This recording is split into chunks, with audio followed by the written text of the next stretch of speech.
Good morning. I'll call the board meeting to order. Please rise for the Pledge of Allegiance. I pledge allegiance to the flag of the United States of America and to the republic for which it stands, one nation under God, indivisible, with liberty and justice for all.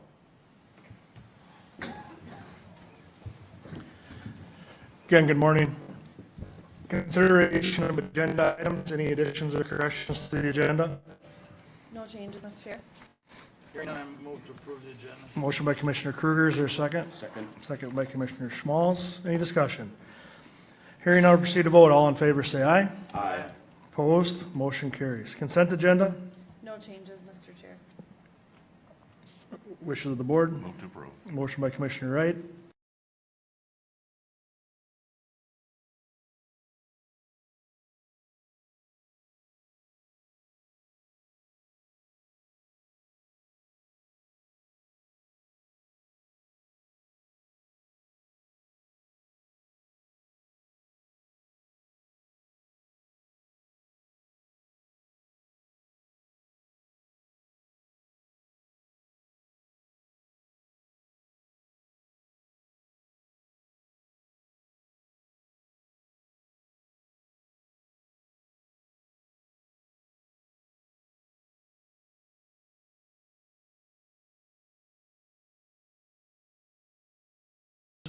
Are often misunderstood or stigmatized, leading to barriers in seeking help and accessing appropriate care and support. And whereas raising awareness about mental health and promoting mental health wellness is essential to reducing stigma, encouraging early intervention, and fostering supportive communities. And whereas mental health is a key component of public health and investing in mental health promotion, prevention, and treatment improves the overall health and well-being of individuals, families, and communities. And the observance of Mental Health Months provides an opportunity to educate the public, raise awareness about mental health issues, and promote the importance of mental wellness, resilience, and recovery. And whereas by recognizing May as Mental Health Month, we affirm our commitment to the supporting mental health advocacy, increasing access to mental health services, and creating communities where all individuals can thrive. Now, therefore, the chairperson of the McLeod County Board of Commissioners does hereby proclaim May 2025 as Mental Health Month in McLeod County. As the Board of Commissioners chairperson, I also call upon the residents, government agencies, public and private institutions, businesses, and schools in McLeod County to recommit our community to promoting mental health awareness, fostering supportive environments, and advocating for accessible and equitable mental health care for all. The next one is for National Children's Mental Health Day. Whereas the mental health and well-being of children, youth, and young adults is essential to their overall development, success, and happiness. Mental health challenges among children, youth, and young adults are prevalent and can significantly impact their lives, families, schools, and communities. And addressing mental health needs early can prevent more significant challenges later in life, contributing to healthier individuals and communities.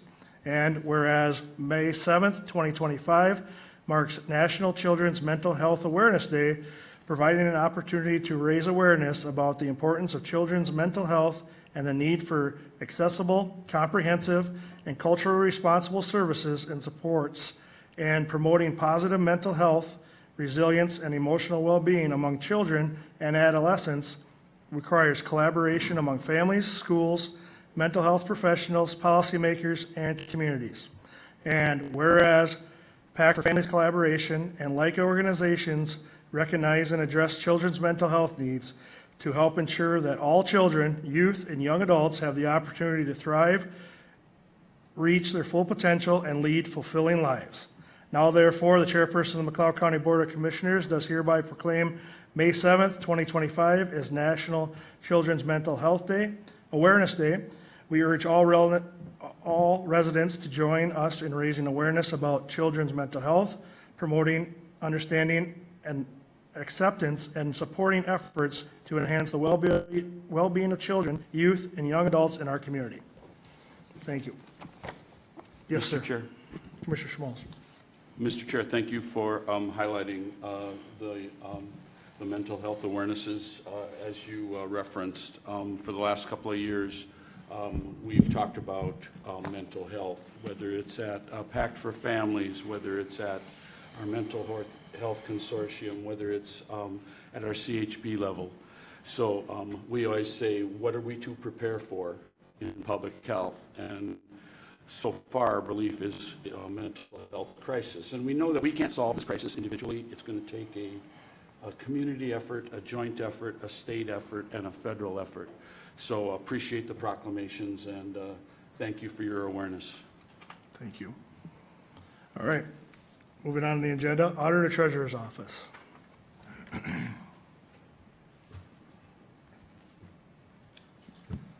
Good morning, Mr. Chair. Good morning. Today I'm here for 2 items. The first item is to consider approving the Houston Engineering, Inc., or HEI, additional services request for County Ditch 12A, railroad coordination as revised on April 15th, 2025 at a cost of $14,200 with funds coming from the County Ditch 12A budget. HEI has been finalizing coordination with the County Ditch 12A repair report, Twin Cities and Western Railroad Company, TCWR of Glencoe, Minnesota, and McLeod County, and its legal representation, with additional services from June 9th, 2024 until the present, including coordination with the railroad and resulting subsequent revisions to the repair report, investigation of realignment alternatives, consultation and presentation at additional ditch meeting. HEI has submitted an additional services request in the amount of $14,200. HEI has provided duplicate staff coordination with respect to the railroad services, and as a courtesy to McLeod County and actually the drainage system, has not billed for this correlating attendance. As the services are near completion between the above referenced parties, this is anticipated to be the final service request unless additional review of the railroad culvert or other out-of-scope work is requested of HEI. Please note, if a repair moves forward, development of plans and construction management would be a new contract.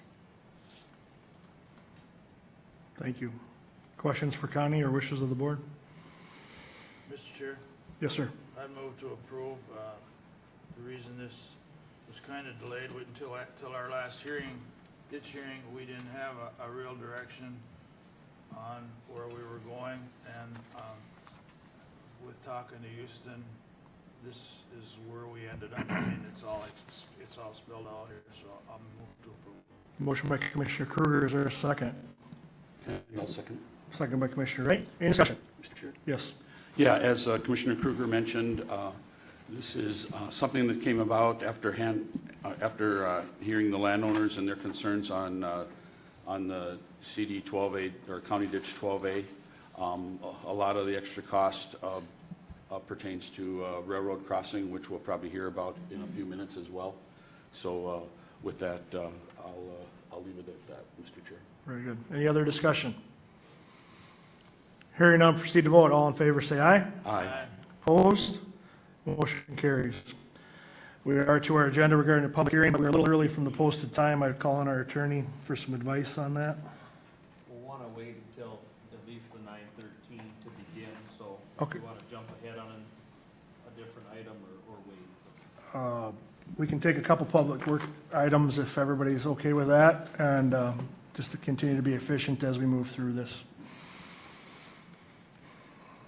We will interrupt you though, Andrew, as we go through. All right, we'll go to item A. Consider approving the final acceptance and payment of $2,382.93 to Camco Inc. of Dassel, Minnesota for County Project 25000005, the 2025 Route and Seal project. This project is completed satisfactory, and we recommend final acceptance and payment. Any questions for Andrew? That was basically crack sealing, is that right? Yep, we routed the cracks before we sealed them. Motion by Commissioner Wright. Is there a second?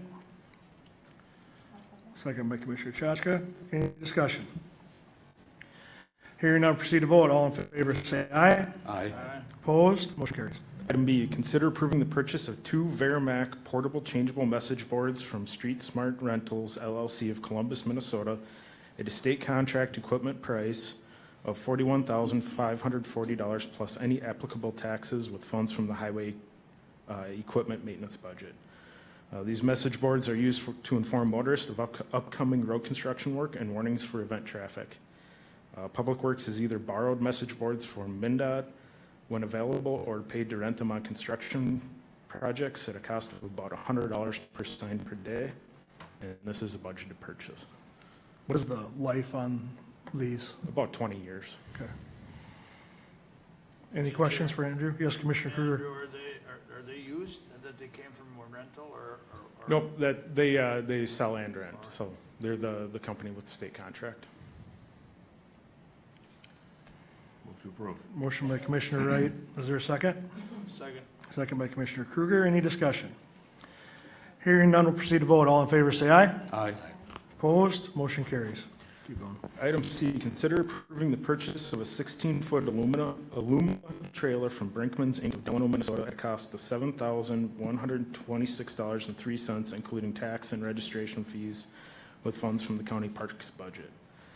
The quote for the trailer was $6,495 plus the taxes and fees. A second quote was received from LMP Supply of Hutchinson for $6,961 plus taxes and fees. This trailer will replace a 10-foot aluminum trailer that Parks currently has. This will allow us to transport 2 lawnmowers instead of 1, allowing us to more efficiently mow our parks around the county. The 10-foot trailer will be transferred to the highway department, and our 12-foot steel trailer, which is in pretty poor shape, will be sold at auction. Very good. I can move to approve. Is there a second? Second. Second by Commissioner Schmalz. Any discussion?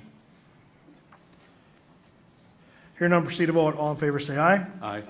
Opposed? Motion carries. Let's do one more, Andrew.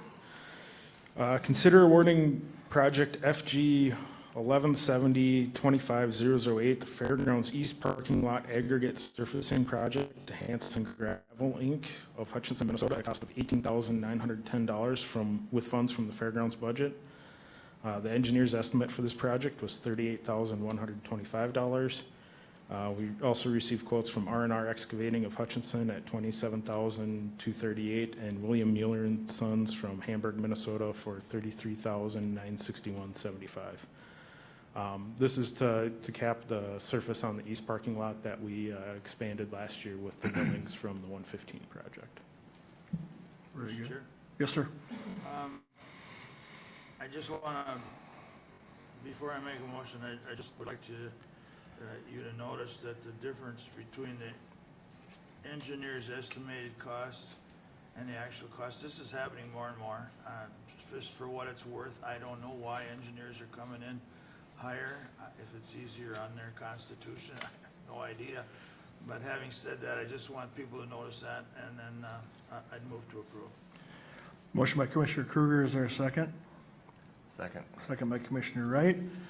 Any discussion? Andrew, any response to that? Yeah, we actually used the bid prices that we got for Lake Marion for the gravel down there on our estimate here. So we got a significant savings, so. Which is good. Yeah. Thank you. Commissioner Wright? Yeah, I just wanted to add this kind of is the finishing touch on a project of that east parking lot. If you remember last year, we ran a lot of new electrical through there, so we wanted a lot of those, that ground to heal after that before we put this top coat on. So this is the last step of a long-range plan to be able to use more space at the fairgrounds, because parking is getting to be our next obstacle with all the events that we have going on there, so. Any further discussion?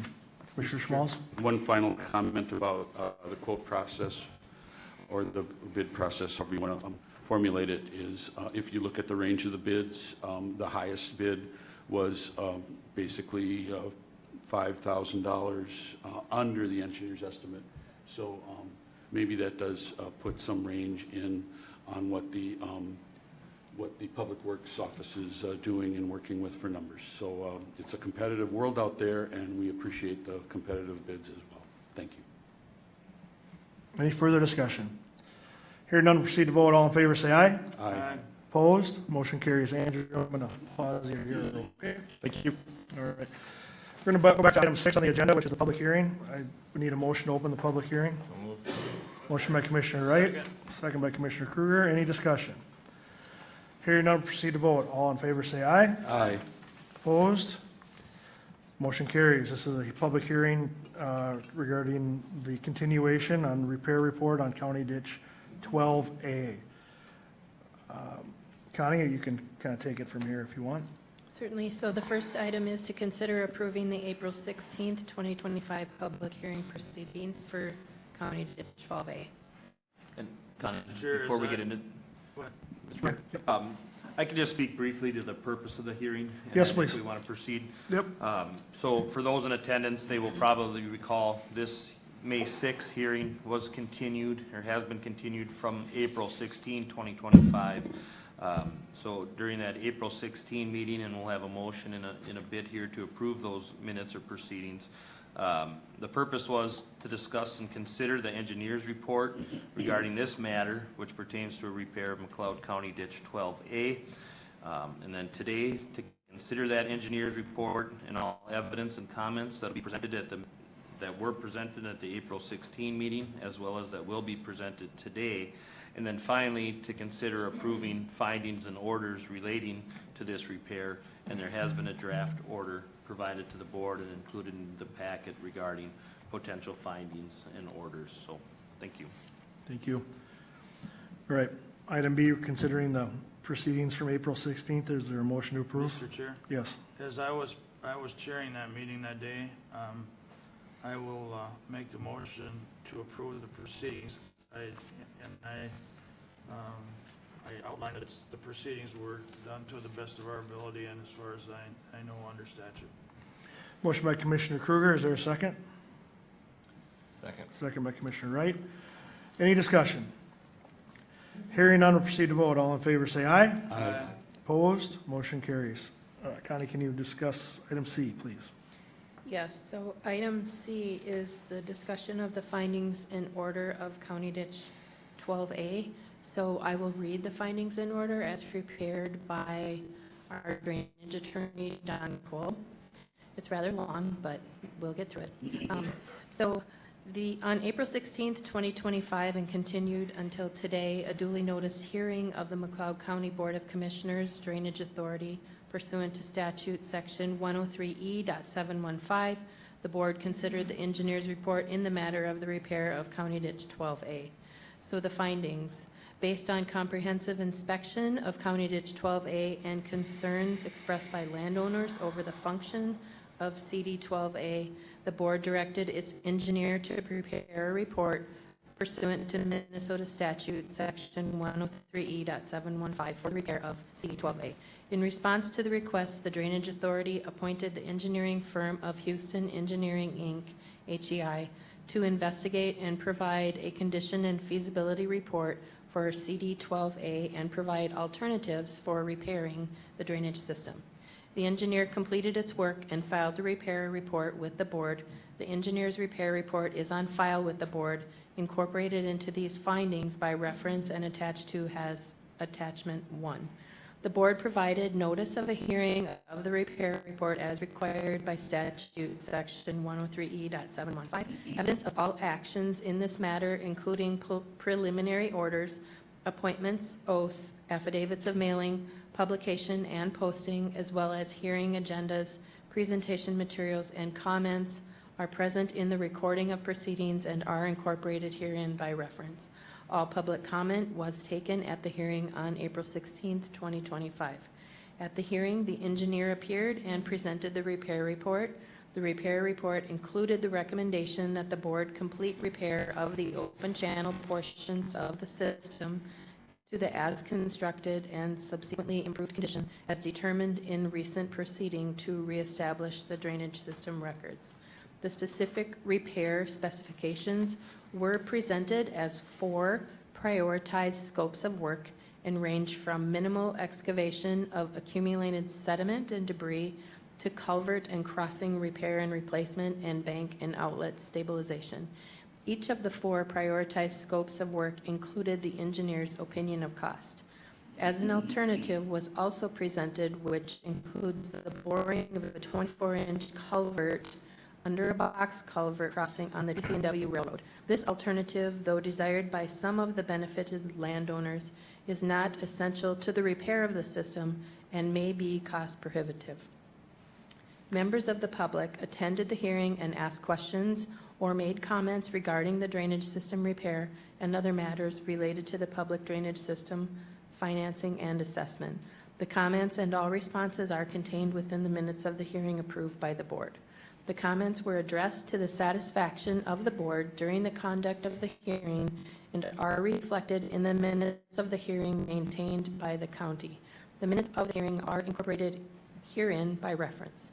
Based on the repair report, the engineer's recommendation, and the evidence presented, the board finds that the engineer's recommended repair priorities 1 through 4 are necessary for the best interests of the affected property owners and best support considerations of public utility, benefit, and welfare, and based on the evidence presented, the work can occur within existing easements or rights-of-way acquired for the drainage system. Regarding the replacement of private crossings, the board finds it in the interest of the drainage system to replace and consolidate private crossings as necessary to eliminate obstructions, reestablish grade, or make the drainage system efficient. Regarding the replacement and stabilization of tile outfalls, the board finds it in the interest of the drainage system to replace and stabilize tile outfalls in order to prevent deterioration of the ditch channel and to reduce sedimentation in the drainage system. Regarding the replacement of public road crossings on the drainage system, excuse me, the board acknowledges the requirement of statute section 103E.525, which states bridges and culverts on public roads required by the construction or improvement of a drainage project or system must be constructed and maintained by the road authority responsible for keeping the road in repair, and the requirements of statute section 103E.701, which in most cases place the obligation of public road crossing replacement on the road authority, but gives the drainage authority the option of funding all or a portion of the crossing replacement from the drainage system funds. Therefore, based on the foregoing findings, the board makes the following, and now is the order. The drainage authority shall proceed with the repair of CD 12A according to the engineer's recommended repair priorities 1 through 4. The drainage authority directs its staff and engineer to prepare final plans, specifications, and bidding documents for repair priorities 1 through 4 as recommended in the engineer's repair report. The board authorizes the replacement, repair, or consolidation of private crossings as recommended by the engineer to be paid from drainage system funds. The board will follow the processes outlined in statute section 103E.525 regarding notice to and cost allocation for the replacement of repair of public road crossings. Townships will have the option of replacing crossings contemporaneously with the repairs or having the replacement included in the repair contract with a chargeback to the township, with cost share from the drainage system based on condition and remaining service life in the crossing, or deferring replacement until the crossing has reached the end of its service life at the township's sole expense. The board directs the preparation of an alternative bid package for the boring of a 24-inch culvert under TC&W box culvert as described in the engineer's report. The board shall consider the bid before making a determination of whether the placement of the culvert is in the best interest of the drainage system. The drainage authority reserves to itself subsequent actions in these proceedings which require board action. Example given, award of contracts, assessment of repair costs, financing in terms of repayment. The drainage authority directs its staff to continue to pursue additional outside funding for the work proposed or components thereof, and shall allow the application of such funds to the costs of work up to and through any final certification of assessments for the costs of the work. Okay, thank you. Yes. We are to our public comment portion of the agenda. Anyone from the public, landowners wish to address the board regarding questions or concerns before we move on with the action items? If so, just come to the microphone and be heard. Seeing none at this point, any questions from the board? Mr. Chair, Yes, sir. I've had a couple questions, but I think the order pretty much answered all them, and if there is something that's not clear, I would hope that someone would speak today so we could follow up on them. I mean, it's, all the questions that I got are still left open in the order, so I have no issues with it. Very good. Mr. Chair, Yes. so basically, this is just what we talked about at the meeting, put into a formal document. Okay. Thank you. Yes. Anything from the board or the public? Otherwise, we do have an action item before us.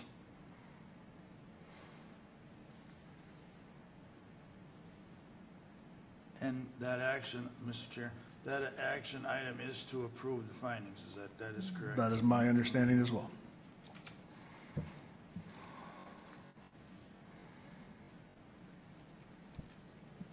Mr. Chair, the findings and the order. Yes. Right. Sorry, yes. Yes, sir. Board. I'm Mike Heenan. I'm a resident along the ditch, and I'm also a supervisor on the Glencoe Township Board.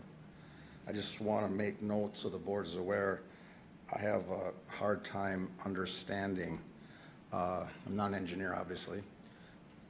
They keep going back to the depth of the ditch, the original depth. I would assume that the time when the roads crossings were put in, culverts were put in, everything would have been at the depth of the original depth of the ditch. Over time, cleaning's done, it gets deeper and deeper and deeper, and all of a sudden, culverts are obviously higher than what it would have probably been originally. So I have a hard time determining how else we understand how the depth of the original ditch would have been, other than by where those are. So by replacing them, I don't think that that's necessarily beyond the township having to do it, since it's the ditch has been deepened all along and screwed it all up as far as what we're looking at. And I don't believe that that's quite what it should be. It should be more of a repair as far as than in the replacement. So I don't understand. And the one we put in on Imperial Avenue was put in only 5 years ago. I understand there's a cost share involved with that. Cost share is still public money. It is higher. The engineer said it was not a high priority. It backs up approximately 800 feet. Is there going to be some settlement there? Yes. But is this a priority that we should be spending taxpayer money to replace that culvert that's only 5 years old? Thank you. Thank you. Mr. Chair? Yes. I'll just respond to that. It's open right now, but until I personally haven't seen, 100, I've heard 100 feet, 1,000 feet, until I see that final engineer's report on where it goes. That seems to be one of the bigger crossings that's a stickler, but obviously the statute or the ditch law puts it under transportation or townships. I mean, we don't do that, or even the ditch system doesn't do that. I don't know if you have any comments, Ryan, on how that actually works, and it was left open for that because that one was only 5 years old, it was left open to prorate it back, and yes, it is taxpayer money that pays for it. Or actually, it's in the township's case, it's the township if whatever the watershed or the ditch puts towards it is just the people on the ditch, so you can look at it as, and that's open as well. And I think the order left that open. Am I correct? Am I correct? Sure, Mr. Chair. Yes.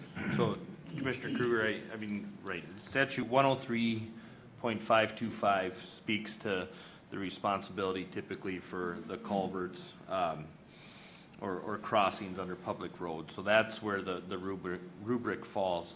Regarding placements of those culverts, or in particular, the elevation of them, that's part of what you see in the engineer's report. when they go to the as constructed or subsequently approved depth. I mean, so they're looking at the bottom of the ditch itself, but then also where those culverts ought to be in relation to that. So those are things that you would have seen spoken to in the engineer's report, and that's, I mean, in large part, I mean, that the evidence that the board or the ditch authority here is looking at. But yes, Commissioner Kruger, you're also correct. There's an option here referencing those public roadway crossings, whether they would be replaced now with the cost share, or if townships, as the draft is written, would elect to wait until they reach their lifespan, but then the sole cost would be on the township. Connie, you sat back down, so did he, anything to add to that? I was just going to state that they did determine in recent proceedings also the as constructed and subsequently improved condition, so that, and they did in their repair report take borings of the soil, I believe every 1,000 feet, and actually did additional borings by the railroad to determine the original depth. Go ahead, sir, but I need you at the mic, please. I just want to add that we replaced it 5 years ago, and we were required by the county to go to the Buffalo Creek watershed, get a permit to replace it in there. We did that. We told we couldn't go 1 inch bigger, couldn't go 1 inch deeper. In fact, they had somebody there inspecting it as we put in, so I'm not saying it's debatable whether it's right or wrong now. That's what it was done 5 years ago. That's why it's put in where it was, because that was assumed that was the depth at that time. Current things maybe have changed that, but that's why it's there at that time. That's where we had to put it. Okay, thank you. Just to add to that, Mr. Chair. Yes. I think, what Mr. Keenan's bringing up is happened on other ditch systems as well. There's definitely merit to his comments. I think it was brought up at that meeting that when the engineering firm looked at to what depth they are to clean the ditch, that there wasn't really the best of records taken as far as where the original depth was, so they did what they could with soil borings.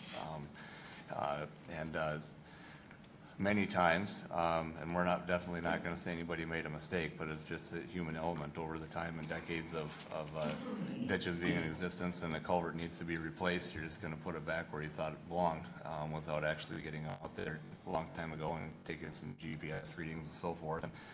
Maybe the stick reading sat on top of the silt instead of the clay to set some of those, but over time we are finding that a number of these crossings just aren't as deep as they should be.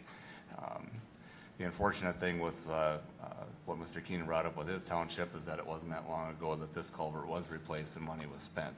And now in order to get it to grade where the ditch is going to be, it needs to be possibly someday on the short list to take it out and reset it at a different depth. I guess it's kind of a unfortunate consequence of the situation, but we did during that meeting agree that the townships are responsible for the crossings without venturing into the uncharted territory of cross share of the ditch, cost share from the ditch system. So I guess that's kind of where we're at. But I just wanted to bring it up that it's definitely not unique that we see many of these crossings, whether they're private or under a road, that are just not deep enough when we go through and do this fine of an engineering plan on the depth. Mr. Chair. Thank you. Commissioner Kruger? Yeah, there was no, Mr. Keenan, there was no negligence by you or, the records just weren't there. I mean, they either don't exist to give an actual height or depth. So we have to come up, these arguments, like Commissioner Wright just said, come up on other ditch systems where they're either hard to find records or they have never established those records. Spending this much money, it's a relatively new culvert, is a benefit, it's going to justify the cost on this particular. Mr. Chair. This doesn't record it if he's not at the microphone. It's fine. The question was, basically whether the justification in replacing such a new culvert, right? And I guess, Commissioner Kruger, do you have any comment to that with your history with the project? I mean, I'm as concerned, I'm a Glencoe Township resident, I'm as concerned as anyone, but I have research. I mean, we've left it open in order, specifically because of instances like this, and I really have not seen I want to see what Houston has to say on how it affects. I mean, to be perfectly honest, if it affects the system to whatever level, something needs to be addressed. If not, we can set timelines, but that is, I just want people to be clear, that is open in the findings. And as well as the boring and the whole thing, it's basically getting a project set and costs, and then we'll make those decisions. But I don't know how to get away from, and I say but we are different ditch systems. How do you get away from? We had to find some findings. I mean, where this is the ditch as built, and I mean, I think that's the trouble with the railroad, to be quite honest with you. This goes so far back that if the water ran, it was good enough. My words again. And so we have to find some findings. If those findings would have been available when you set the culvert and they weren't used, that would be a whole different ballgame. I don't think everybody did what they thought was to the best interests, as well as I think that. But Okay. I mean, is that, Mr. Keenan, is that kind of clear? I mean, I understand where you're going, but again, you can have the same argument. There's people that have the same argument with culverts that are actually shot. I mean, to decide what the level is supposed to be, As representing taxpayers, money widely spent, if it doesn't justify, Right. that's all. Right. Thank you. Mr. Chair? Yes. So on letter D, it's saying that once we get the cost findings back, that the townships would have an option to replace, which that would then be charged, that would be in that repair cost for that system. If they choose not to repair at that time, then that sole cost of repairing that culvert at some point would fall back on the township itself and not the whole system? That is my understanding. Okay. Brian, Mr. was that accurate? Sorry, Doug. Right, I mean, it's paraphrasing paragraph D of the order, but, I mean, that's essentially, paragraph D is speaking, entirely on those public crossings and the interplay there between, the system and the township. So, I don't know if I can restate it in language any better than that order, but that's where to look, and if you have any questions, please let me know. But it gives an option of contemporaneously with a cost share that takes into account remaining life and how much service would have been left, or the option of deferring it until it reaches its end of service life.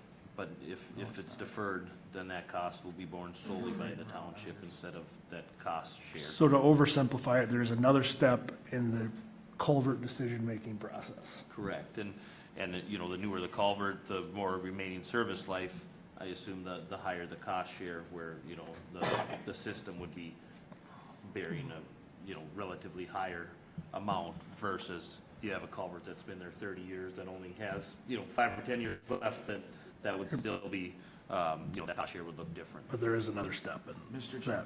Commissioner Kruger. I think we're not quite where we need to be here on the understanding of this, because Commissioner Chaska, part of that means that the townships can use our contractors and use this engineer's report to replace in the project at their cost yet, but at our cost, at our cost, or they have the option of doing it completely on their own. That's part of the question you ask. In that part of it, they do it at their own expense. Usually, most of the time I've been at this, the transportation pays for the public crossings. I mean, that's in 103. But they always have had the right to do it on their own. They can bid it, take the bids, or go back and use our bidders. Bruce, you might be able to help me. I need you to come to the mic, sir, please. There's not a clear where I'm trying to get here is it's not a clear understanding, and the other, I'll get to the other part, but go ahead. Bruce Bargman, I'm another supervisor with Glencoe Township. Talking about prorating a culvert, just a question, who determines the life of a culvert? Is it 30 years, 50 years? That culvert that was in Imperial Avenue when this one was replaced was bought used 50 years prior to that and put in. It lasted 50 years. Now, who is going to determine the life expectancy of that culvert that's in that road right now? Mr. Chair? Yes, sir. Now I'm getting too far. I was hoping you were going a different place. And I don't know, the answer to that question is I don't know who would determine it. I mean, you'd have to find somebody to agree on it. I don't think we'd ever, if push comes to shove, you're never gonna agree then on I understand every that. dollar. I'm just trying to go back to have Commissioner Chuska understand what the readings meant, and I know in her question that wasn't really the right answer. I mean, we could still give you, we could prorate it to expedite it, but more than likely you wouldn't do that if it wasn't expedited to get done faster. Does that make any sense? Are you not getting anywhere on this? I think so. Because it's not an either and or. Usually you try to prorate it to expedite it, to get it done right away, because all points are kind of valid here. But if it affects the system, that is our main priority, is to make sure the system works right. Mr. Chair? Yes. So since Attorney Hench wasn't at the last meeting, I just wanted to remind everyone that we did state that those discussions would happen after this meeting, after the approval of the findings in order.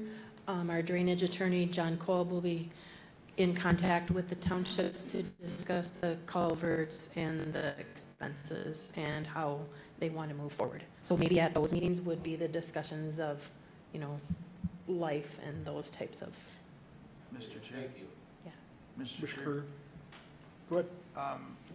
And she's right, and with respect to the town board or Glencoe Town Board, that is a decision that's upcoming. I mean, I don't want to get the cart.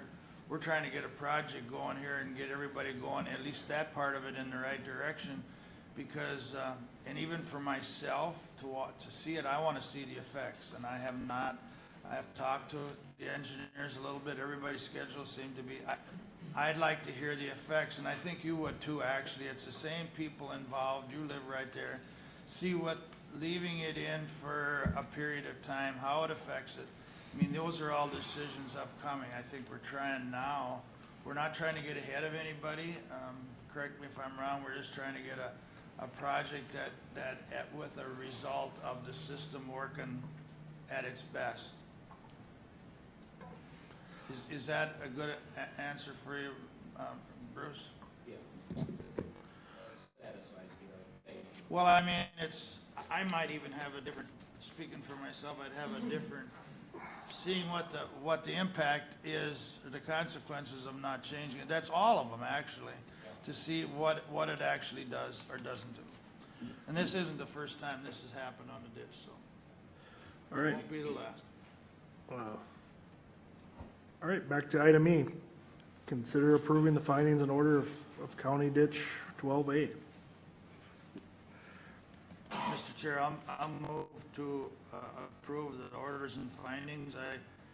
I've seen, with an add-on, that I've seen all precautions taken, and even with our discussion today, that should be satisfactory. Motion by Commissioner Kruger, is there a second? I'll second. Second by Commissioner Chachka. Any discussion? Hearing none, proceed to vote. All in favor, say aye. Aye. Opposed? Motion carries. Comes to the end of our public hearing. Unless there's more business to come before us regarding that, I need a motion to close the public hearing. So moved. Motion by Commissioner Wright. Is there a second? Second. Second by Commissioner Schmalz. Any discussion? Hearing now, proceed to vote. All in favor, say aye. Aye. Opposed? Motion carries. We move on to our regular agenda.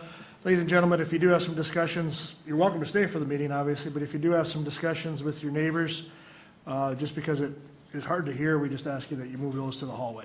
So, Mr. Chair, yes, just one last comment. Thanks for the guys that did show up on the system, because as difficult as it may be, that's the only way everybody knows what's really going on. It's not a waste of time by no means, so, all right. thank you. If I'm keeping track of it, which is a crapshoot, item E. All right, consider approving a request for bids for the demolition of the houses at Lake Marion Park and Piepenburg Park. As discussed at the workshop on April 18th, the houses located at Piepenburg Park and Lake Marion Park no longer serve a useful purpose after switching to the host model at the campgrounds in recent years. The continued maintenance required on the houses makes it cost prohibitive to retain them. After advertising for bids to sell the houses and have them relocated, no bids were received. How long were the bids open? 3 weeks. Thank you. I'll move to approve getting the estimates regarding the demolition. Is there a second? Second. Second by Commissioner Kruger. Any discussion? Any discussion? Hearing none, we'll proceed to vote. All in favor, say aye. Aye. Aye. Opposed? Motion carries. Item F, consider approving a 10% Conservation Partners Legacy Grant Match payment to Prairie Restorations, Inc. of Princeton, Minnesota to establish 7.5 acres of native prairie at Lake Marion Park at a cost of $7,629 with coronavirus relief funds from the American Rescue Plan Act. McLeod County Soil and Water Conservation District, in partnership with Parks and Recreation, submitted a Conservation Partners Legacy Grant application in fall of 2024 and received a $50,000 application with a 10% match requirement to convert 7.5 acres of void space at Lake Marion Park to native prairie. The project contracts with Prairie Restorations, Inc. to handle the full transition over a 3-year span. The total cost of the project is $57,629, including the $7,629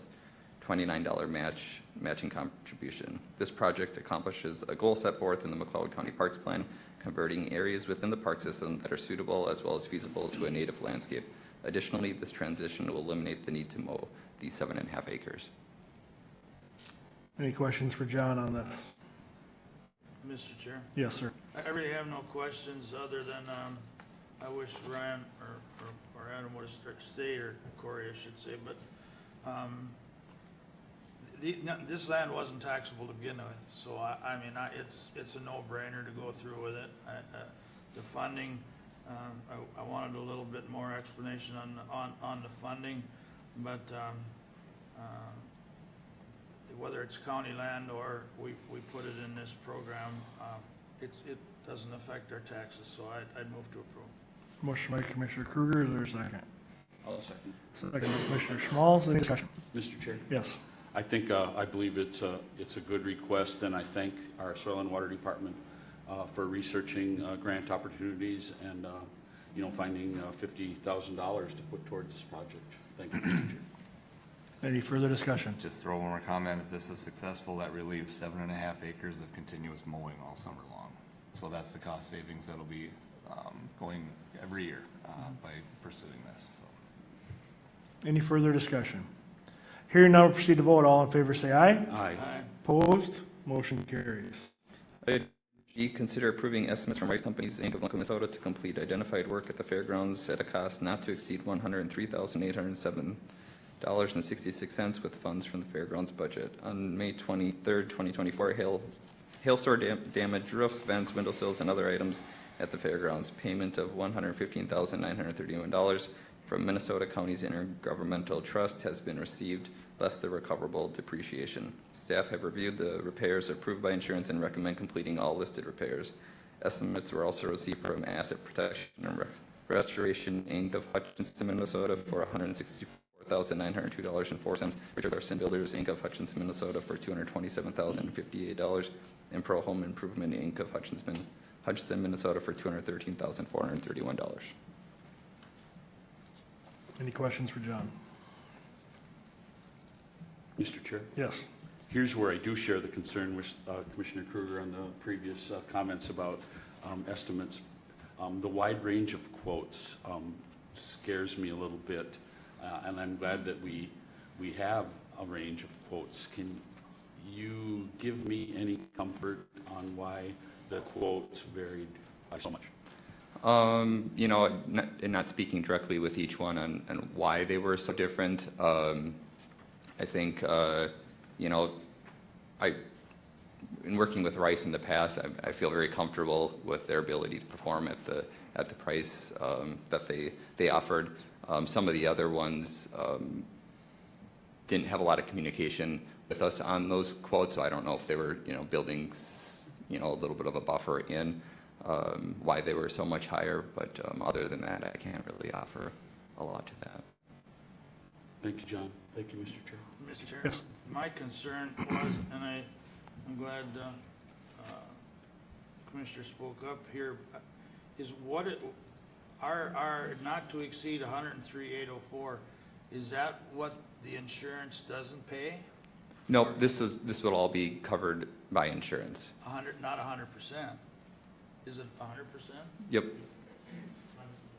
Minus the $1,000 deductible. Yeah, But it's okay. 100%. So, I've seen the wideness in bidding before. I mean, that was my biggest concern, was to make sure that we were getting our bang for our buck on the insurance, and hearing that, I believe we have. I was trying to figure out when I helped with the agenda how to actually state this, that the cost to the county itself is the $1,000. Correct. So I'm good with that. Thank you. Mr. Chair, Yes. some previous history that I've had with insurance claims, this doesn't really seem that unreasonable to have the huge gaps in costs. Some just overinflate them. If they get it, they get it, but Probably depends how busy they are too. yeah, yep, it's what you see on some of that insurance stuff. Anything to add, John? Nope. Okay. Wishes of the board? Move to approve. Motion by Commissioner Wright, second by Commissioner Kruger, to approve the estimates from Rice Companies in the amount of $103,807.66. Any discussion? Hearing none, we'll proceed to vote. All in favor, say aye. Aye. Opposed? Motion carries. Item H, consider approving an amendment to the hosted services agreement between McLeod County and Nuvera Communications, Inc. of New Ulm, Minnesota, to add 2 wireless internet access points to Century Hall at a cost of $432 per year with funds from the fairgrounds budget. The original hosted services agreement was entered into on January 19th, 2016. The additional cost for the 2 added lines is $36 per month. I'll move to approve. Is there a second? Second by Commissioner Chashka. Any discussion?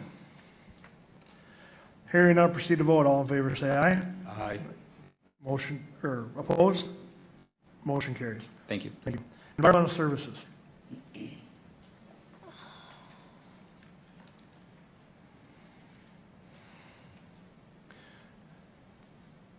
Good morning. Good morning. All right. I have 4 agreements for your consideration this morning relative to the Household Hazardous Waste Program. The first one is with Carver County. We've had these agreements now for 7 years, so this is kind of a renewal, but we did change a little bit of the language relative to reporting deadlines and payment deadlines.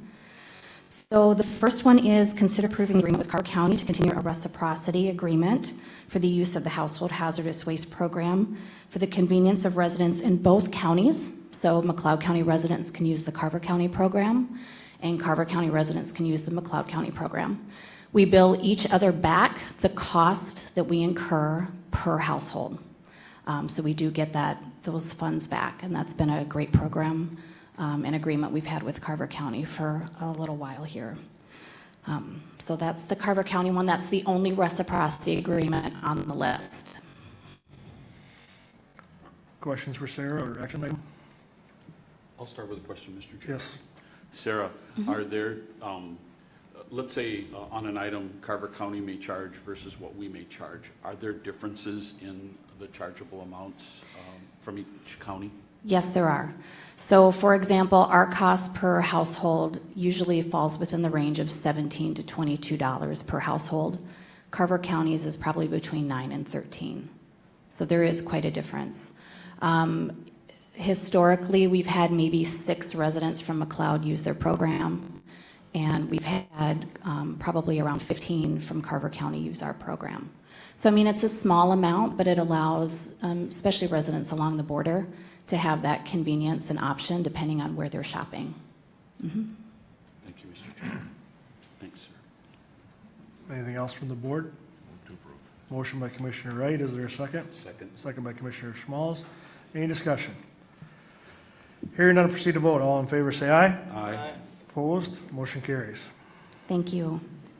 The next one is consider approving the agreement with Meeker County to permit Meeker County residents to use the McLeod County Household Hazardous Waste Facility.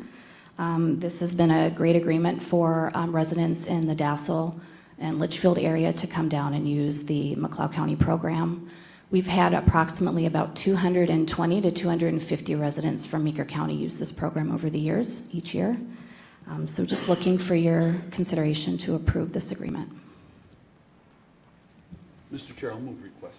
Motion by Commissioner Schmalz, is there a second? I'll second it. Second by Commissioner Kruger. Any discussion? Mr. Chair? Yes. Just the one, how do you keep track of that? I mean, Sure, that's a great question. We actually use a database software in the hazardous waste facility, so each resident that comes in, we capture their county and city information, and then we do reports each month, and then we provide that report to them each year with our cost per household. and am I correct in thinking that Meeker doesn't have one? I mean, coming back to the earlier, there's no trade-offs here. This is just a one-on-one. Correct. lack of a better- Yes, Meeker County does not have their own permanent household hazardous waste program, but residents in Meeker County can use, they're part of the Candy-Ojai County region, but us having this agreement allows their residents to have both Candy-Ojai and McLeod as an option. Thank you, sir. Mm-hmm.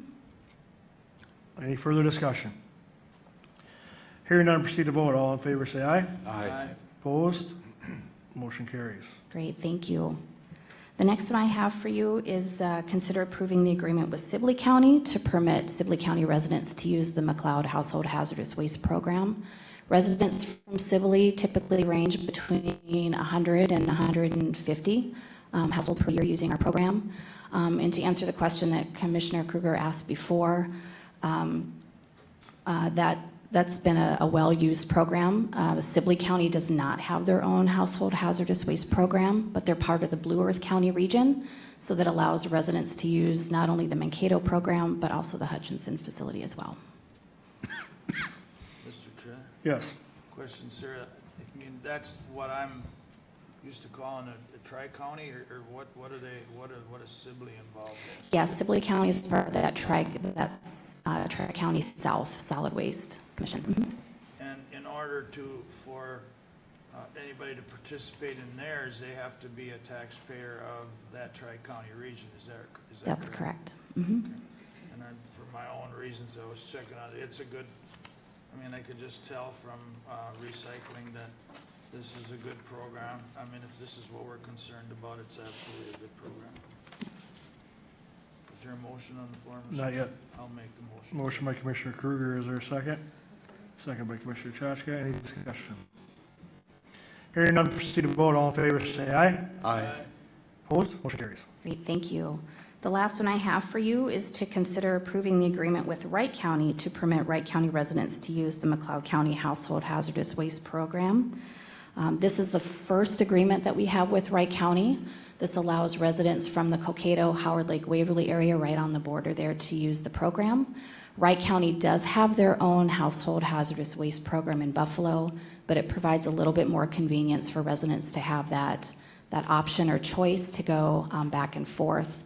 But I will reiterate that this is a one-way agreement, so Wright County residents can use the McLeod program, but it's not a reciprocity. So McLeod County does not have the option of their residents using the Wright County program. Wishes of the board?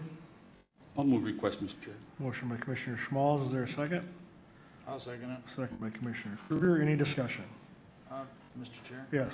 I get it's a good place to start. I mean, with logistics today, people forward, as long as we're coming out even, I mean, I'm not concerned, because if our goal is to collect, this is what we're doing, and maybe it'll work into something both ways. But Yep, we definitely cover our costs, so. mhm. Any further discussion? Mr. Chair? Yes. To add on to the positive comments, I mean, it brings people into McLeod County, it brings people into our retail establishments, which again increases our lost revenue in McLeod, and those are all benefits to us as well. Any further discussion? Hearing none, proceed to vote. All in favor, say aye. Aye. Opposed? Motion carries. Thank you very much. Good morning. Good morning. Item E, consider approving sketch plan 25-01 as requested by Paul Ratzine of Coon Rapids, Minnesota, for a one-lot sketch plan, 4.69 acres in size, to be located in the southwest quarter of Section 16, Hutchinson Township, on property owned by Dominic Lawrence, that is Mr. Ratzine's nephew. The applicant would like to create one additional building site in this tillable area with a shared driveway. It abuts rural housing on 3 sides and would be within 1,320 feet, quarter mile from a permitted feedlot south.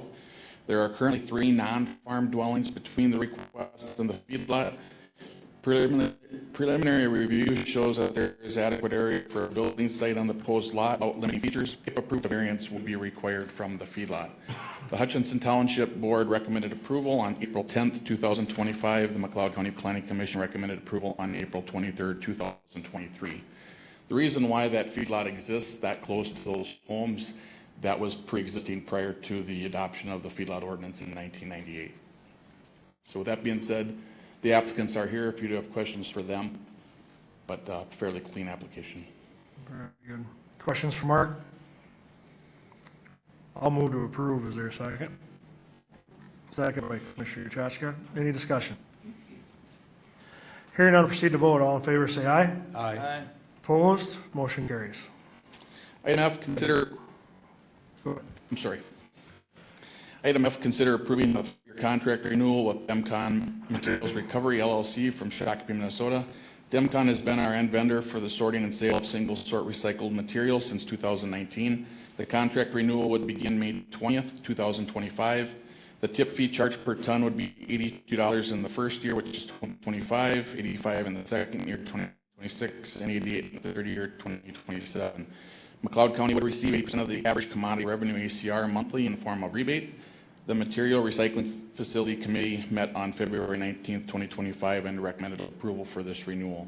Right now, with where commodity prices are, and they do fluctuate month to month, but right now we are actually seeing our rebates are higher than what our tonnage is for our tip fees, so we are actually seeing a revenue increase from this end vendor. Questions for Mark? Mr. Chair.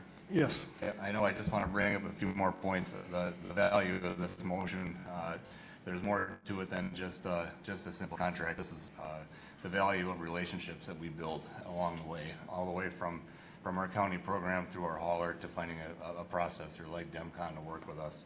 The part that there is a rebate in here has 2 different portions. Number 1 is the tonnage, and the second is the quality of that tonnage, and that's where we need our residents to make sure that there's good quality recyclables in there. It just increases our bottom line, which is our dollars to continue more programs. So again, this is a very relationship built to be able to be here with this contract, and Demcon will move to approve. Motion by Commissioner Wright. Is there a second? I'll second it. Second by Commissioner Kruger. Any discussion? Mr. Chair? Yes. Just to thank our staff for getting this contract. A 3-year contract is a relief for us, and it's proved to be a good program. Thanks. Any further discussion? Hearing none, proceed to vote. All in favor, say aye. Aye. Opposed? Motion carries. Item G is to consider approving the license to permit large assembly for Winstock, application made by Church of Holy Trinity, Winsted, Minnesota. This would be for the 2025 Winstock Country Music Festival. The festival raises funds to support Holy Trinity schools in Winsted. Holy Trinity has enrollment in grades preschool through 12th grade, approximately 200 students. The event is the major fundraiser supporting their annual budget. The assembly begins at 12 p.m. on Thursday, June 19th, 2025, and ends at 12 p.m. on Sunday, June 22nd, 2025. The maximum number of persons anticipated attending is 20,999 each day. That would be the cap on tickets sold each day.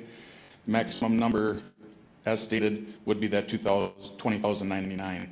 The legal description is the northwest quarter of the northeast quarter of Section 15 in Winstead Township. And that would be the first part of this request. The second would also be to consider approving a 3-day liquor license permit application for Woodstock Country Music Festival for their event to be held June 19th, 20th, and 21st of 2025. So Janet is here with me today. She did receive those applications on the agenda, so I'll leave it to the board. We'll take them one at a time. First, we're looking for the approval of the large assembly application. Mr. Chair, I'll move approval and then hopefully comment after a second. Motion by Commissioner Schmalz, is there a second? Second. Second by Commissioner Kruger. Commissioner Schmalz? Yeah, Mr. Chair, thank you for recognizing me. The Woodstock Music Festival is an amazing event. I believe, don't quote me on which year they're in. I think they're like 30 years or 31 years or something like that. The cooperation between the communities that surround Winsted is unbelievable. It goes to law enforcement. It goes to our healthcare systems. It goes to the hospitals. If you read the board packet and the details in the board packet, you will see the scope that this undertakes, and it's truly amazing and a successfully run event. Yes, they are at the mercy of the weather, but other than that, they've been running a good event for a long time. Thank you, Mr. Chair. Any further discussion? Hearing none, proceed to vote. All in favor, say aye. Aye. Opposed? Motion carries. Now I'll take consideration of the liquor license. Mr. Chair, I'll move liquor license. Motion by Commissioner Schmalz, is there a second? I'll second it. Second by Commissioner Kruger. Any discussion? Hearing none, proceed to vote. All in favor, say aye. Aye. Opposed? Motion carries. Thank you. And item H is to consider approving conditional use permit 25-09 as requested by Frank Habish to construct an accessory building addition onto an existing accessory building used as a home occupation. Mr. Habish is a gunsmith and he operates a sporting goods retail and gunsmith business just south of Winsted. The applicant is requesting to construct an accessory building for cold storage that would be approximately 36 by 40. There was a conditional use permit issued in 2006, and that was to construct this accessory building for his business. That original construction was capped at 4,080 square feet.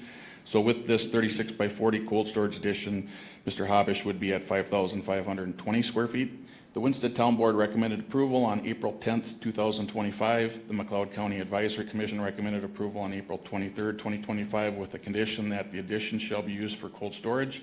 A new conditional use permit will be required if the addition is used for retail space. Questions from Mark? I'll move request, Mr. Chair. Motion by Commissioner Schmalz, is there a second? Second by Commissioner Chachka. Any discussion? Hearing none, proceed to vote. All in favor, say aye. Aye. Opposed? Motion carries. Thank you. Thank you. On to County Administration, review of our calendars. Commissioner Kruger? Since our last meeting, we had a public hearing for County Ditch 12A, which we recapped and continued to today. And I also had a Mid-Minnesota Development Board meeting on the 23rd. And on the 29th, we had our department head meeting.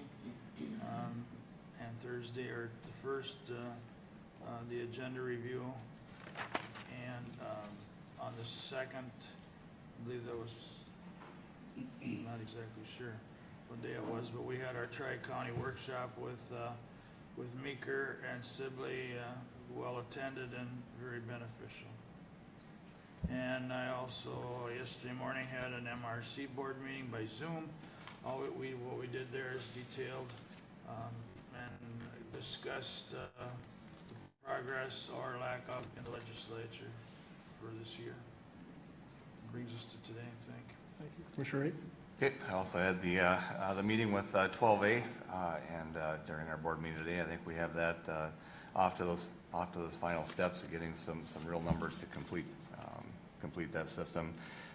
From there, on to this last Friday with the Tri-County Workshop, which I thought was a fantastic opportunity to meet with the county boards of Meeker and Sibley. We obviously have some identical concerns with the climate that we seem to be looking at, and so I thought it was great to be able to just have that very, very easygoing relationship and conversation with our fellow commissioners, and look forward to maybe doing that a little more often. I thought it was really good. That comes to today.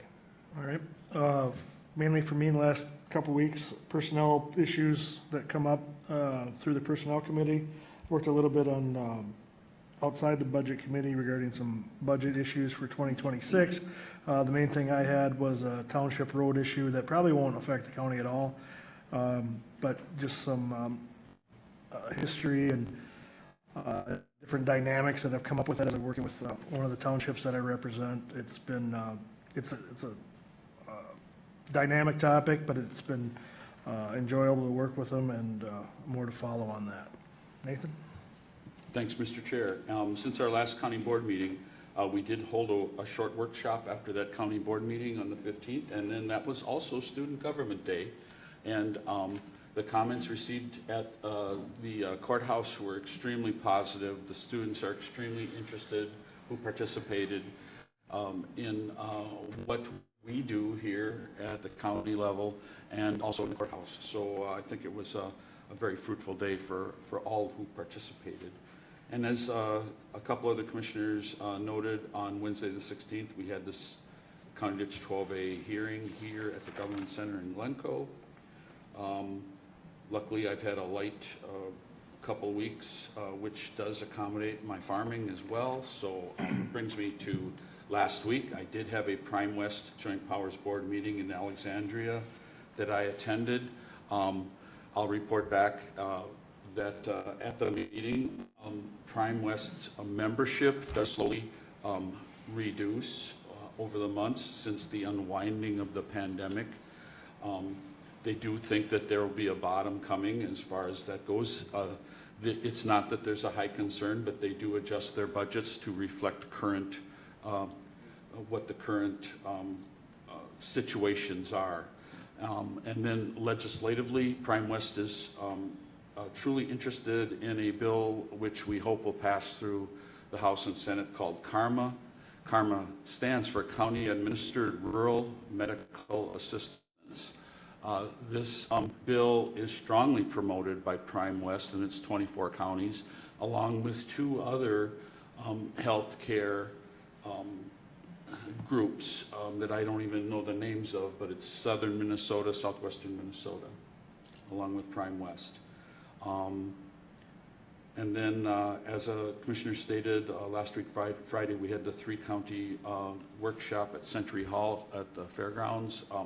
Really is a good time for us to have an association with our three counties. It seems like we're looking for one voice. We often are trying to solve the same problems. So it was a session where we could share ideas. And yes, as Commissioner Kruger stated, most of it pertains to our current legislative session, which they're working with right now. And as Commissioner Kruger stated yesterday, I also attended the Minnesota Rural County Zoom meeting. Representative Kosnick was the guest speaker. He chairs the House Transportation Committee, so he does have insight when it comes to transportation and what's moving through the House of Representatives. Mr. Chair, if I may, I'll take the liberty to say May 6th, 1965 is a kind of a special day in my memory. It's a commemoration of a tornado that touched down here just east of Glencoe, and it affects most of 1st District, the district I serve. This is the 60th anniversary of that tornado. That tornado touched down, I'm not sure, but it was somewhere east of the city of Glencoe, traveled along the ground well into Virgin Township, and and entered Winston Township as well, there were many farm sites that were affected. Some were totally destroyed. It also, luckily, there were no deaths or fatalities due to this tornado. There were several injuries noted, but the destruction is unbelievable if you witness something like that. I'm just highlighting it, saying, you know, we need to be aware of the weather. We need to take care of ourselves. We don't know where these things are going to happen and when they're going to happen. This particular tornado came through, I think, well, it hit my area at, just before 7 in the evening. The storm that came through preceded that wall cloud at like 5 in the afternoon. So truly amazing event, and I just wanted to highlight that date for the public and for those of us who may remember that happenstance 60 years ago today. Thank you, Mr. Chair. Thank you, Commissioner Schmalz. Commissioner Chachka? After the last meeting on Wednesday, I was also at the CD12A hearing. I learn more and more every time I go, so hopefully at some point I'll have a better understanding of that. On Friday, the 18th, we had a Zoom meeting for the executive board of the CHS. Went over some policies and different things. That'll be coming up at that next meeting.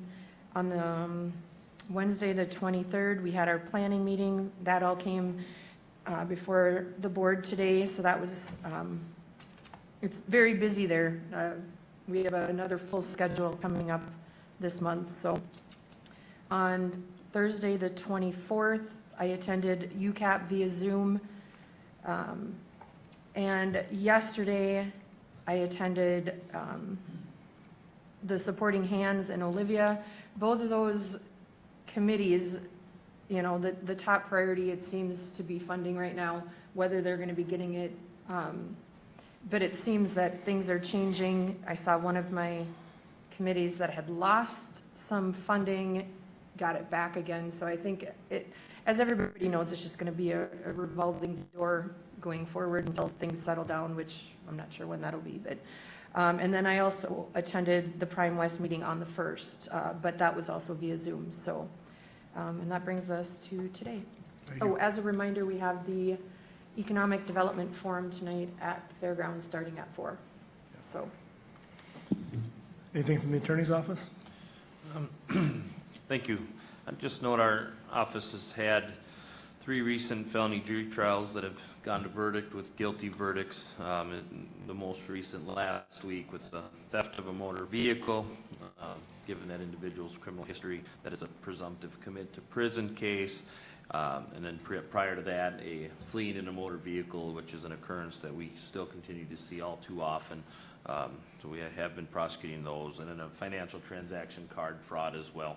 So I know sometimes I mention more of the higher severity level cases, but I do just want to point out that our office continues to be willing and able to take these cases to trial. We keep busy doing that, but unfortunately we've been encountering success. So 2 of those 3 were tried by our newest hire, Mr. Drapo. So he had hit the ground running and doing well. So, thank you. Thank you.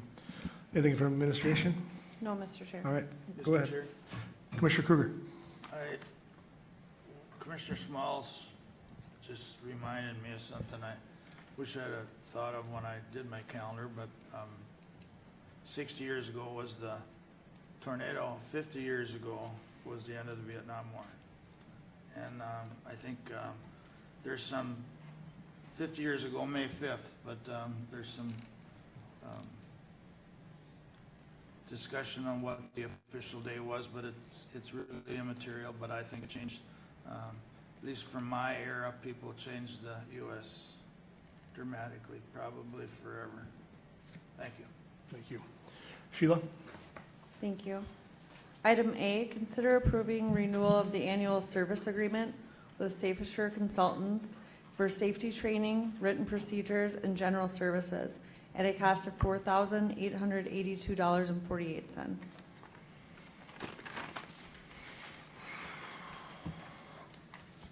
Any questions for Sheila? I do see an increase of 142.21. Is that accurate? Mr. Chair, Yes. both item A and B should have an asterisk by them for voting. I'm sorry. Well, we're gonna vote, but but I'm just making sure I'm understanding the first contract as well, or accurately, that it is a slight increase, correct? Correct. All right. Wishes of the board? Move to approve. Motion by Commissioner Wright. Is there a second?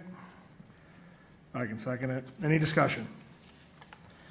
Hearing none, proceed to vote. All in favor, say aye. Aye. Opposed? Motion carries. Thank you, Mr. Chair. That increase was $142.21 from the previous year. Item B, consider approving renewing the annual service agreement with Safe Assure Consultants for occupational safety and health administration and other public work safety related training at a cost of $7,035.92. And that's an increase of $204.93 from 2024. Any questions for Sheila? Move request, Mr. Chair. Motion by Commissioner Schmalz. Is there a second? Second by Commissioner Chashka. Any discussion? Hearing none, proceed to vote. All in favor, say aye. Aye. Opposed? Motion carries. Thank you, Mr. Chair. Item C, discuss 2026 budgetary impacts from legislative actions being considered by state and federal government. I'll start with this. I'm the one that asked for a version of this to be put on the agenda. I am aware that Budget Committee, department heads, staff, supervisors are looking at this. We often referenced the actions of the ladies and gentlemen in St. Paul and how that it's potentially affecting us and what's going on. So part of this was to make the public aware that we are aware and we're paying attention to it in a very diligent manner. It is, I have learned, I knew, but learned more that the department heads, administration and staff as a whole are aware of this, and they are looking at potential impacts to our county and what they would do to our budget if some of these, if you will allow me, unfunded mandates come down. So I don't know if we need a motion regarding direction. I can do one, but I guess we'll just leave that for now, at least for a couple seconds. I'm not sure if any of the other commissioners want to comment on it or not, but mainly I want to make sure that everybody's aware that we're working hard to pay very close attention to these potential impacts to our county. Anything else from the board? Mr. Chair. Commissioner Kruger? Just thanks for bringing it up. I don't know what motion to do right now because there's so much uncertainty on which way everything's going through the state and federal government. However, I mean, our only avenue for income is property taxes, and they're, in my opinion, they're about as high as they can go. And I, you know, we have to figure out whatever avenues we can to keep our levy as close to zero as we can come. Thank you. Thank you. And I would add that any information received, whether it's filtered through administration or not, just please make sure that the commissioners are seeing that so we can make informed decisions, or when we get into the boardroom, or having the information prepared with the information that might come before us. So, anything else from the board on this, Commissioner Schmalz? Mr. Chair, thank you. And my advice would be, you know, for us to allow the session to end before we really go after official action. You asked about a motion or some other vehicle, but at this time, I think what we really need to do as the public is to be concerned about what's happening at the state legislature and what the potential cost shift to counties could be. And that's what puts us into a dire situation if some of this, if too much of the costs are shifted on counties. Counties have no recourse other than to increase real estate taxes. So that's the high concern.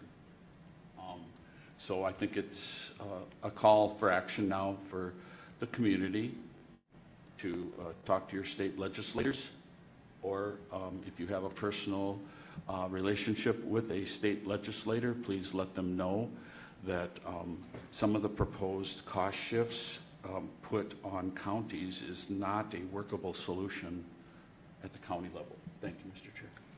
Anything else? All right, we'll move on. Item D. Thank you, Mr. Chair. Item D, notification of board workshop following the board meeting on Tuesday, May 20, 2025, here at the McLeod County Government Center, 520 Chandler Avenue North, Glencoe, Minnesota. Thank you. Open forum, anyone wish to address the board? Press relations, anything? All right, looking for a motion to recess till our next board meeting, 9 a.m. Tuesday, May 20th, 2025 at the McLeod County Government Center. Move recess, Mr. Chair. Motion by Commissioner Schmalz, is there a second? Second by Commissioner Wright. Any discussion? Hearing none, proceed to vote. All in favor say aye. Aye. Opposed, motion carries. We'll take 5 minutes and start our workshop.